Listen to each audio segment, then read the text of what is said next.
રામ રામ ડાયરા ને હું આજે અવિભાઈ નો બર્થડે એટલે હું અવિભાઈ નો બર્થડે વિશ કરવા આવ્યો. રામ રામ હેપી બર્થડે અવિભાઈ. થેન્ક યુ ભાઈ, થેન્ક યુ. અને એક વસ્તુ ખાસ કહેવાની છે, અમારા ગામમાં એક મોટો કિડનેપર આપ્યો એટલે એનો વિડીયો જોવો હોય તો જોઈજો. અને એ બહુ વાર લાગે છે. ઈ નાના છોકરાને બહુ પકડે છે.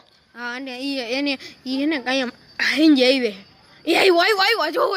આ તમે જોઈ રહ્યા છો અમારા શેરીનો માહોલ. છોકરા રમી રહ્યા છે. આ જો અમારા શેરીના છોકરા રમી રહ્યા છે. કિડનેપર આવ્યો. જો ભાઈ જો આ કિડનેપર પકડાઈ ગયો. ભાગવાની કોશિશ કરે. અમે બે જણાથી પકડી ગયા ને હવે ફાઇનલી પકડાઈ ગયો છે કિડનેપર. હવે આપણે જેલમાં મોકલશું. આ વિડીયોમાં આપણે જોવાનું કે આપણે આપણા શેરીમાં કોઈને છોકરાને રમવા એમને છોડવા નહીં એકલા. કિડનેપર ક્યારે ઉપાડી જાય એનું કંઈ ખબર ન રહેતા આપણને છોકરાને ઉપાડી જાય એટલે ધ્યાન રાખવું ખાસ. અને અમારા વિડીયોને સબસ્ક્રાઈબ અને લાઈક કરી દેજો ગમ્યું હોય તો.